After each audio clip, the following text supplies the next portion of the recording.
Pues sí, en esta mañana vamos a centrarnos en el encuentro de Jesús con Bartimeo, el hijo de Timeo.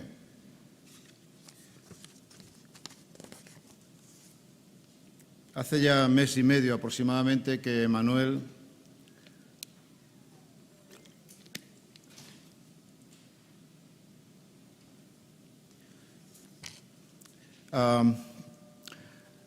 tomó dos historias para hablarnos de la gracia. Supongo que lo recordáis, Los Miserables de Víctor Hugo y la figura de Jesús.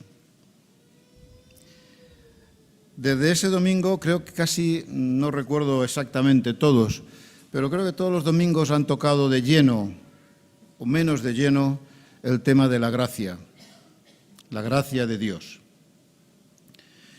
Y este domingo yo quiero retomar el tema de la gracia de Dios a través de una historia personal, la historia de Bartimeo.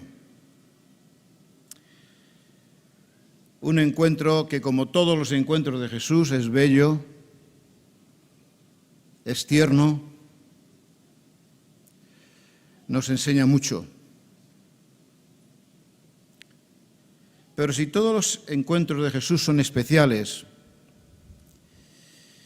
y todos se encierran una gran enseñanza, este me parece a mí que es uno de los más entrañables y emotivos, y como intentaré hacer ver, de mayor significado. El encuentro es narrado por los tres sinópticos, es narrado por Mateo, por Marcos y por Lucas, con algunas pequeñas diferencias que no afectan en nada que sea importante. Son detalles que se pueden justificar perfectamente en base a una transmisión, una transmisión ocular, una evidencia ocular transmitida verbalmente.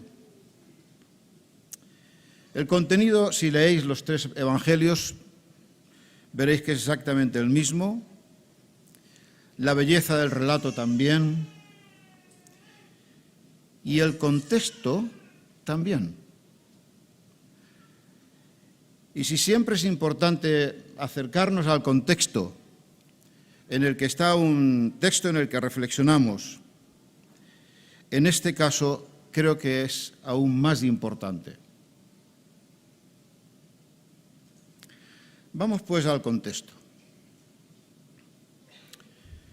Jesús sale de Galilea, nos dice Mateo en el capítulo 19, versículo 1, camino de Jerusalén. Es el último viaje que hace Jesús a Jerusalén. Mateo nos dice que sale rodeado de multitudes.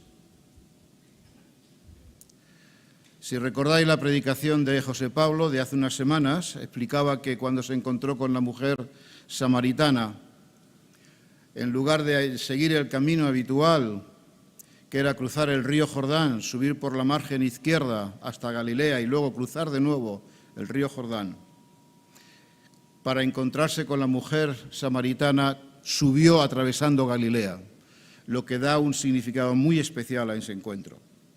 Pero en este caso Jesús sigue el camino habitual, sale de Galilea, cruza el Jordán, baja por la margen izquierda del Jordán, por Perea, y llegado a Perea, cruza de nuevo el Jordán y se acerca a Jericó, camino de Jerusalén.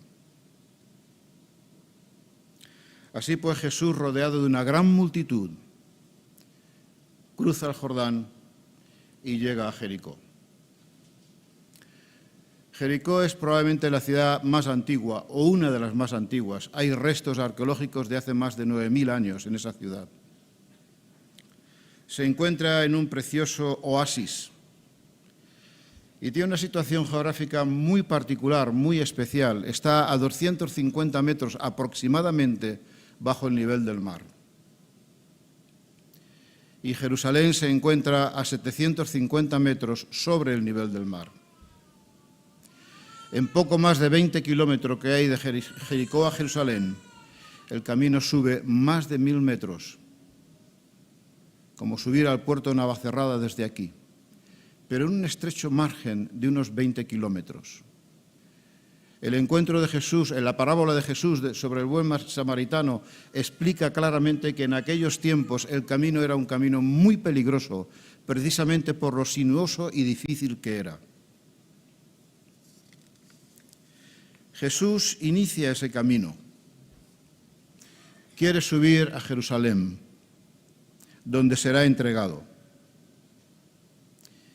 Antes de llegar a Jericó, hace algo muy especial, de un gran significado.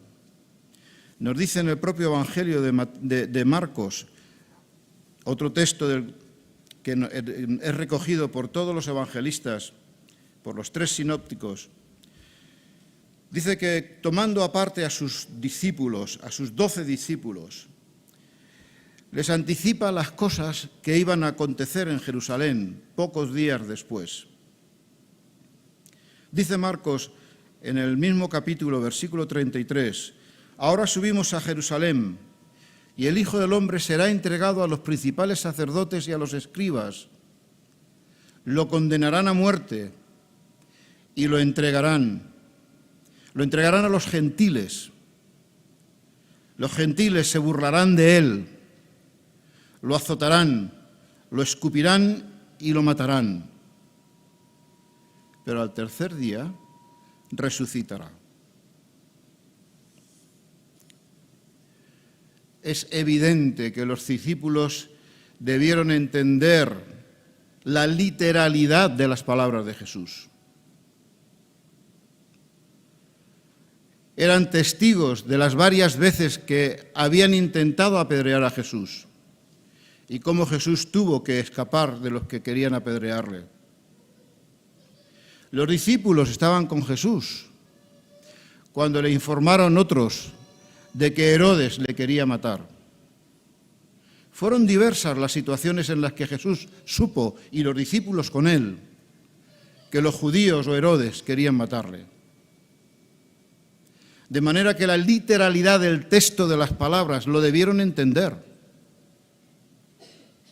Pero nos dice Lucas en el pasaje paralelo al que hemos leído, pero ellos no entendieron. ¿Qué pudo ocurrir para que ellos nada entendieran de estas cosas? Dice Lucas que esta palabra les era encubierta y no entendían lo que se les decía. Es decir, que entendían la literalidad de lo escuchado, pero no entendían el por qué. ¿Cómo? ¿Por qué habría de ocurrir esto? Sin embargo, esta vez que Jesús les advierte y les informa de que será crucificado, no es la primera, es la tercera vez que lo hace. Podemos preguntarnos entonces, ¿por qué los discípulos no entendían lo que Jesús dijo? ¿Por qué no entendían lo que Jesús les señaló reiteradamente? Hay ciertas evidencias en la palabra de Dios que nos permiten suponer que quizás no entendían las palabras de Jesús, confundidos por sus propias ideas y esperanzas acerca de un reino terrenal que los liberara de la opresión romana y restaurara el reino terrenal de David. Esto no es una suposición trivial. En el siglo I antes de Jesucristo y en tiempos de Jesucristo, esta era una expectativa muy importante que presidía la vida en todo Israel.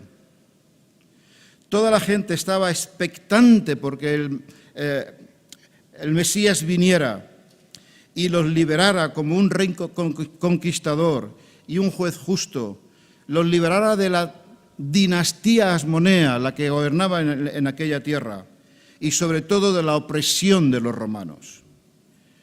Hay un texto de mediados del siglo I antes de Jesucristo, de unos 50 años antes del nacimiento de Jesús, escrito por un tal Solomón, no Salomón, Solomón. En sus salmos, salmos de Solomón, En el Salmo 17 dice Salomón: míralos, Señor, y suscítales un rey, un hijo de David, para que reine en Israel tu siervo. Rodéale de fuerza para quebrantar a los mandatarios injustos, es decir, la dinastía asmonea, para purificar Jerusalén de los gentiles, es decir, de los romanos, para expulsar con tu justa sabiduría a los pecadores de tu heredad. Había una gran expectación en este sentido. Y es muy probable que los propios discípulos participaran de esta expectación. Como se pone claramente de manifiesto en el relato que sigue a la declaración de Jesús, diciendo lo que había de acontecer. En el Evangelio de Marcos, también es recogido por Mateo, hay un pasaje muy interesante en este sentido. En la Biblia que tenemos, este pasaje lo titulan La petición de Santiago y de Juan. Nos dice Marcos que inmediatamente después de que Jesús anunciara su muerte, Jacobo y Juan, los hijos de Zebedeo, se acercan a Jesús y le dicen: concédenos que en tu gloria nos sentemos el uno a tu derecha y el otro a tu izquierda. Estaban pensando en un reino terrenal. Concédenos que en tu gloria, o como dice Mateo, en tu reino, nos sentemos el uno a tu derecha y el otro a tu izquierda. Se nos dice también a continuación que los otros 10 discípulos se enojaron mucho con estos dos hermanos, porque seguramente deseaban exactamente lo mismo. Y no es la primera vez que discutían en este sentido. No es la primera vez que discutían sobre quién había de ser el mayor cuando se reinstaurara el reino. Ya lo habían hecho al principio del viaje en Galilea, allí en Capernaum. Y Jesús les respondió diciendo: si alguno quiere ser el primero, será el último de todos y el servidor de todos. Marcos 9, 34, 35. Ahora, en esta segunda ocasión, el Señor es mucho más explícito. En el versículo 45, el anterior a la lectura que ha hecho Darío, dice: porque el Hijo del Hombre no vino para ser servido, sino para servir y para dar su vida en rescate por todos. Constantemente el Señor tuvo que reprender a los discípulos por su visión distorsionada acerca del carácter del Mesías, acerca del carácter y la misión de Jesús. Así pues, cuando Jesús está a punto de encontrarse con el ciego Bartimeo, sube hacia Jericó, acompañado de una gran multitud y de sus discípulos. Sube hacia Jerusalén, donde será crucificado, en medio de una multitud enfervorecida que le quiere proclamar rey. Una multitud que pocos días después, el domingo siguiente en concreto, gritaría: «Hosanna, Hosanna, bendito el que viene en el nombre del Señor, bendito el reino de nuestro Padre David que viene, Hosanna en las alturas». Es interesante tener este concepto, tener este contexto presente para comprender el encuentro, la profundidad del encuentro de Jesús con Bartimeo. Es en este contexto de exaltación en el que Jesús, acompañado por sus discípulos y una gran multitud, cruza Jericó. Y al salir de la ciudad, se encuentra con Bartimeo, un ciego, como nos dice Marcos, estaba sentado junto al camino mendigando.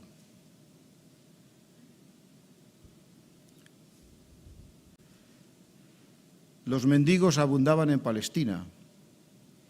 Desafortunadamente, también abundan en la sociedad occidental pudiente. pero ese es otro tema. Los mendigos abundaban en Palestina. Las enfermedades y la pobreza extrema, les obligaban a mendigar. Para ellos, la mendicidad era su único medio de supervivencia. Entonces, como hoy, los menesterosos, los mendigos, ocupaban los lugares estratégicos, por ejemplo, los caminos principales o las puertas de la ciudad, buscando a las multitudes que se dirigían a Jerusalén para celebrar la Pascua. Buscaban a las multitudes buscando su generosidad, esa limosna que les permitiría vivir.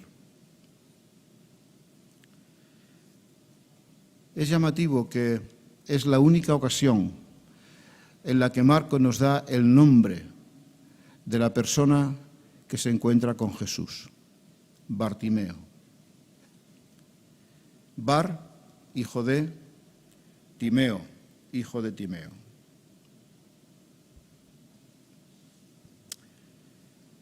Marcos solo nos dice que al oír que era Jesús Nazareno,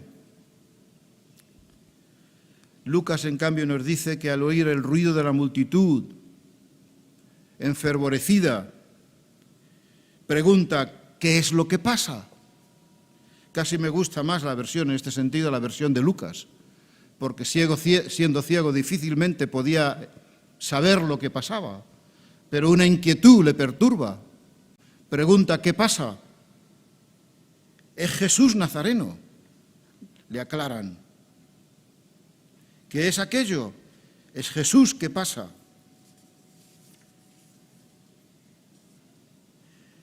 Y entonces Bartimeo, desde su inmensa indefensión, grita, Jesús, hijo de David, ten misericordia de mí.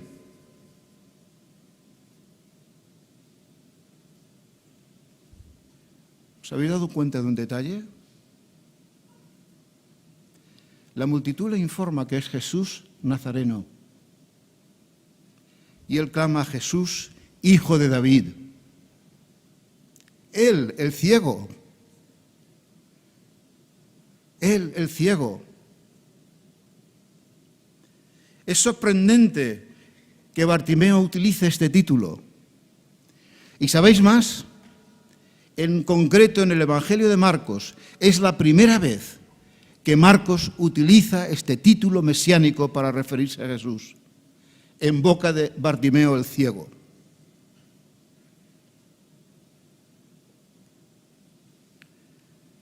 ¿Participaba Bartimeo de la expectativa de la multitud de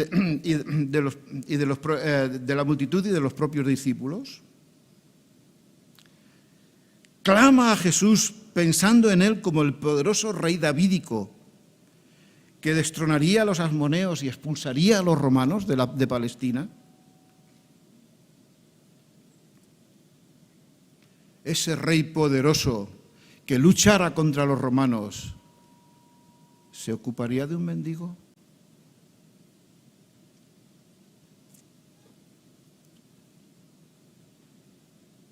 Parece mucho más razonable que su grito pidiendo misericordia nazca de su confianza en un Mesías distinto, un Mesías davídico, que defendiera realmente la causa de los humildes y los pobres, de los oprimidos y de los desvalidos. Un hijo de David que librará al menesteroso que clame y al afligido que no tenga quien lo socorra, como dice el salmista en el Salmo 72, 12. Un Mesías distinto. Un Mesías como el que describe el profeta Isaías en el capítulo 61, y que cuando Jesús se encuentra en la sinagoga de Nazaret y le invitan a abrir el libro y leer, lee diciendo, el Espíritu del Señor está sobre mí por cuanto me han ungido para dar buenas nuevas a los pobres. Me ha enviado a sanar a los quebrantados de corazón, a pregonar libertad a los cautivos y vista a los ciegos, a poner en libertad a los cautivos, a predicar el año agradable del Señor. Lucas 4. Y sabéis, supongo que todos lo recordáis, cuando Jesús terminó de leer estos textos y se sentó en la sinagoga, todos le miraban y él levantándose dijo: hoy se ha cumplido esta profecía. Él era el Mesías, que tendría una palabra de vida para los pobres, para los quebrantados de corazón, que otorgaría libertad a los cautivos y vida a los ciegos como Bartimeo. Jesús anunció cumplida en su persona, al comienzo de su ministerio, esta profecía. Y en su grito, Bartimeo, el mendigo ciego, demuestra mayor percepción espiritual que la multitud que rodea a Jesús, al reconocer a Jesús, como el rey davídico que había de venir como el Mesías.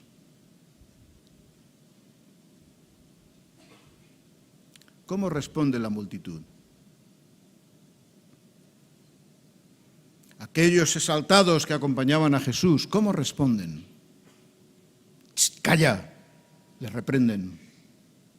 No perturbes al maestro.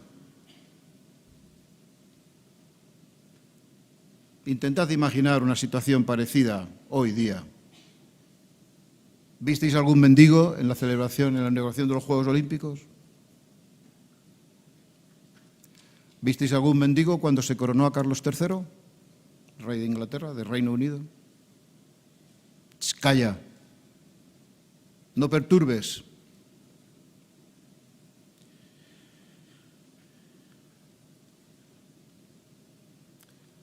Lo triste es que seguramente los discípulos también reprocharían tal actitud. Ya lo habían hecho. Cuando acercaron los niños a Jesús, poco antes de este encuentro, los propios discípulos dijeron: los niños no. Tuvo que ser Jesús quien les reprendió y les dijo: dejad que los niños vengan a mí, porque de los tales es el reino de los cielos. ¿Cómo en un momento tan importante pensarían las multitudes, cuando marchan hacia Jerusalén para proclamar rey a Jesús, se atreve un triste ciego a importunarle? ¿Cómo un miserable mendigo le importuna? Como alguien que, sentado a la vera del camino pidiendo limosna, pretende perturbar la marcha de Jesús hacia Jerusalén. No molestes al maestro, le reprenden sin piedad. Bartimeo era demasiado insignificante para distraer a Jesús y retener su marcha. La reacción de los muchos, como nos dice Marcos, encaja perfectamente en la escena. Seguramente si nosotros hubiéramos estado allí, habríamos hecho 3/4 de lo mismo. Es sin estar en ninguna situación especial y a veces los pobres, los mendigos que nos abordan nos molestan.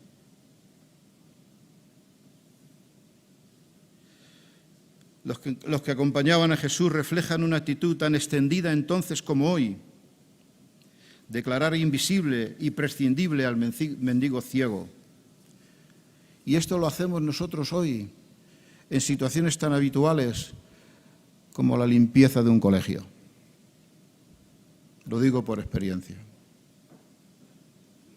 Donde las señoras, generalmente mujeres, que limpian el colegio, quienes pasan a su lado, las declaran invisibles.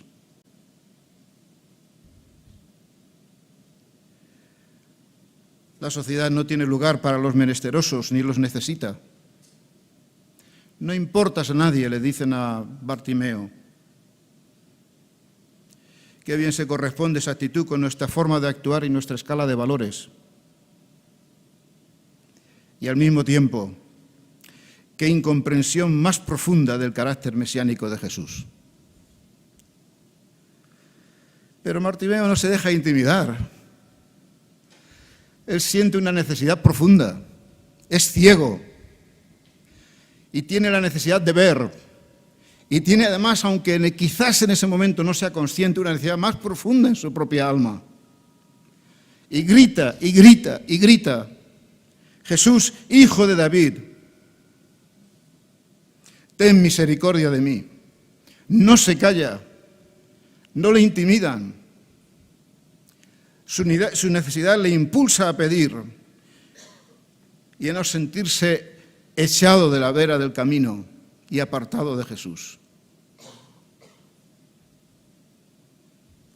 Nos dice entonces el relato de Marcos que Jesús, deteniéndose, mandó llamarlo.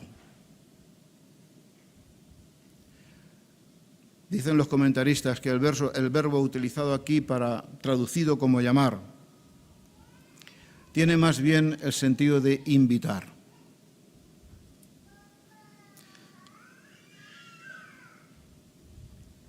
Como en otras muchas ocasiones, Jesús responde al grito angustiado.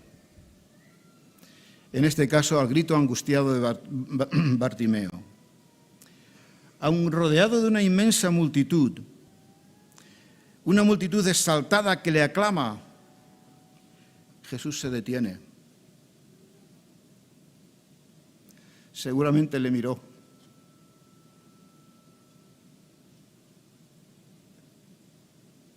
Y mandó llamarle.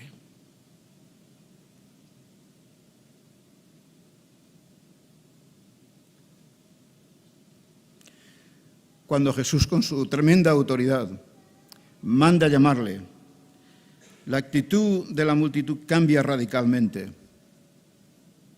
De reprenderle para que se calle, corren a él y le dicen: ten ánimo, levántate, te llama. ¿Y qué hace Bartimeo? Parece ser que la expresión literal en griego es que se saltó, que se levantó de un salto, tiró el manto con el que se cubría y se dejó llevar corriendo a la presencia de Jesús. Qué vuelco en el corazón de Bartimeo. El hijo de David le ha oído. Y en medio de la multitud es el único que le oye, el único que le llama. Le llama ante su presencia. Desbordante de alegría, de inmediato responde al llamado de Jesús, arroja su capa, se levanta de un brico y va hasta él. Y ante él, ante Jesús, espera a que Jesús le hable. ¿Qué quieres que te haga?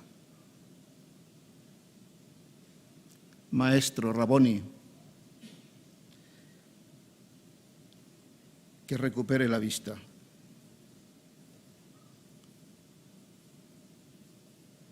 Jesús podía ver el corazón de Bartimeo.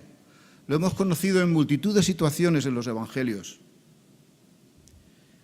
Podía conocer su deseo primario y su deseo más profundo. Sin embargo, no le sana directamente. Le pregunta: ¿qué quieres que haga por ti? En aquel entonces estaba muy extendida la creencia de que la ceguera era imposible de curar. Por tanto, lo que Jesús busca con su pregunta es discernir la petición de Bartimeo y sobre todo dar ocasión a Bartimeo para que exprese su confianza, su fe en Jesús.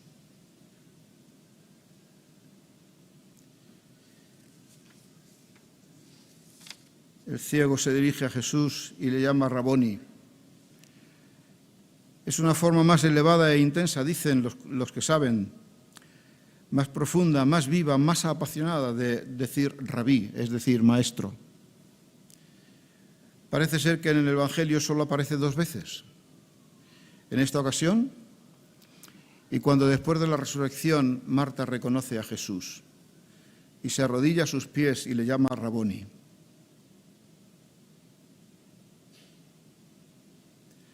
Con este término, entonces, Bartimeo expresa su confianza y le expresa a Jesús con claridad su deseo, que pueda ver.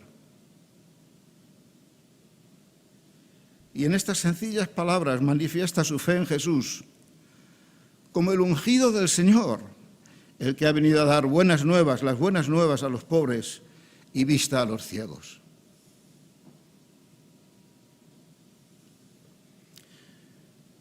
Llamativamente, en este caso Jesús no toca a Bartimeo, ni pronuncia ninguna declaración o mandato autoritativo, como por ejemplo hizo con el paralítico, levántate, o con el hombre de la mano seca, extiende tu mano. Directamente Jesús le dice, vete, tu fe te ha salvado. Jesús no le toca, solo habla. Y de esta forma el énfasis recae en la fe de Bartimeo y en el poder de la palabra de Jesús. No hay ningún acto de magia, ningún subterfugio, solo la palabra de Dios. Tu fe te ha salvado. Nos dice Marcos, concluyendo el pasaje, y le seguía por el camino. Bartimeo pasa de ser un hombre ciego cuya única opción es la mendicidad, sentado en el borde del camino, a ser un hombre que puede ver y seguir libremente a Jesús en su camino hacia Jerusalén. Ninguno de los tres evangelios que recogen este encuentro de Jesús dice que Jesús le pidiera que le siguiera. Ninguno. Todos repiten las mismas palabras. Vete, tu fe te ha salvado. Sin embargo, los tres concluyen que Bartimeo siguió a Jesús. Decidió seguir a Jesús.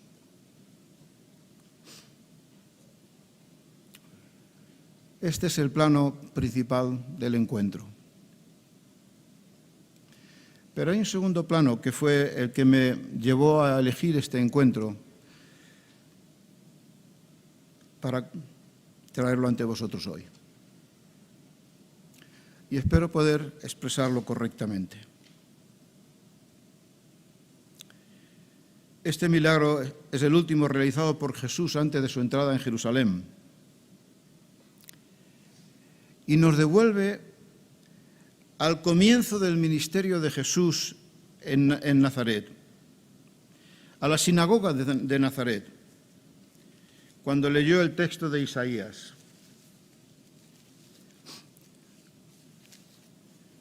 Cuando declaró ser el ungido que había sido enviado por Dios para predicar las buenas nuevas a los pobres y vista a los ciegos. El hecho de que al final de su ministerio, ya próximo a entrar en Jerusalén, donde sería crucificado, diera la vista a Bartimeo, refuerza una vez más la evidencia de que Jesús es el ungido del Señor, el ungido anunciado, que el tiempo de la promesa es una evidencia más de que el tiempo de la promesa ha llegado. Nos dice Isaías en el capítulo 29, en aquel tiempo, cuando el Mesías venga, cuando el siervo del Señor venga, en aquel tiempo los sordos oirán las palabras del libro y los ciegos verán en medio de la oscuridad y de las tinieblas. Y me atrevo a pensar que no se refiere solo a los sordos y ciegos físicos, sino a los sordos y ciegos que no oyen ni ven la palabra del Señor. La multitud le había tratado a Bartimeo como alguien insignificante y despreciable. Le dieron la información, quien pasa es Jesús de Nazaret, pero no hicieron nada para ayudarle o para llevarle a él. Solo le reprendieron para que él callara. Pero él gritó una y otra vez, David, el hijo de David, ten misericordia de mí.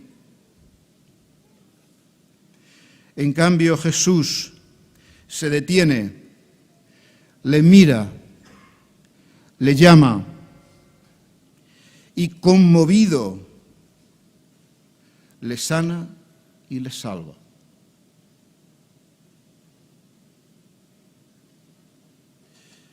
Bartimeo representa a todos los que gritan pidiendo con ardor la misericordia de Dios y la reciben con entusiasmo. Bartimeo te representa a ti y a mí y a todo aquel que se acerca a Jesús con confianza. Sumido en la oscuridad física, Bartimeo tuvo la visión y la percepción espiritual para reconocer que Jesús es el misericordioso Hijo de Dios que había de venir. Y la pregunta de Jesús, ¿quién eres?, dio ocasión a Bartimeo para que declarara su fe en Jesús. Y así Jesús pudo decir públicamente ante la multitud, tu fe te ha salvado. Pero hemos visto que este milagro ocurre en un contexto muy peculiar.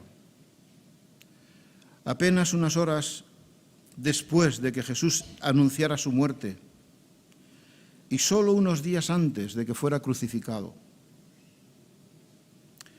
Cuando subía a Jerusalén acompañado por la multitud, esa multitud excitada y enardecida por la perspectiva de proclamarle rey, Jesús vislumbraba ya su sacrificio en la cruz.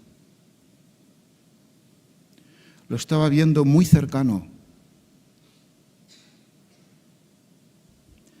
Sabía que solo unos días más tarde esa misma multitud, desengañada porque no era el Mesías que ellos esperaban, gritaría, crucifícale, crucifícale. Sabía también que sus propios discípulos desengañados lo negarían. Ya recordáis que cuando Jesús les dijo a los 12 que le negarían, Pedro, muy valiente, dijo que no. Y sin embargo lo hizo 3 veces. Desengaño que confesarían más tarde camino de Emaús 2 de sus discípulos. Pero nosotros pensábamos, esperábamos que Él fuera el que había de redimir a Israel. Nos dejan entender que, claro está, pues ya no lo era. Por eso, cuando Jesús oye a Bartimeo clamar pidiendo misericordia y lleno de compasión se detiene y le invita a venir a Él y descargar su angustia en Él, no podemos por menos de pensar que lo hace sabiendo que sube a Jerusalén para ser sacrificado.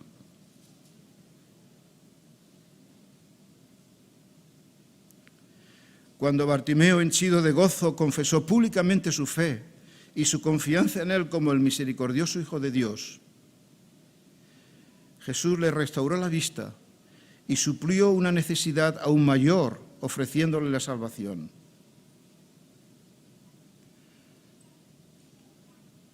Pero esa salvación suponía el sacrificio de Jesús en la cruz. Bartimeo, ese mendigo ciego, es uno de los hombres a los que Jesús vino a rescatar al precioso precio, al inmenso precio de su preciosa sangre vertida en la cruz. No fue solamente un ejercicio de poder, fue un ejercicio de poder, fue también un ejercicio de entrega, por amor al ciego, al menesteroso, al pobre Bartimeo. Pero, oh bendición, esa sanidad y salvación de Bartimeo están abiertas a nosotros hoy. No solo son una manifestación del poder de Dios y una manifestación de la gracia y de su misericordia en la persona de Bartimeo. Esa bendición, esa misericordia y esa gracia, esa bendición recibida por Bartimeo, pagada al precio inconmensurable de la vida de Jesús, está abierta a nosotros también hoy. Es la misma gracia que nos ha alcanzado a nosotros. con la misma compasión y con la que llamó a Bartimeo, nos llama a ti y a mí a intimidad con Él. He aquí estoy a la puerta y llamo. Si alguno abre la puerta, entraré y cenaré con él. Bartimeo lo dejó todo y le siguió. ¿Qué haremos tú y yo? Dios quiera que todos hagamos como Bartimeo. Amén.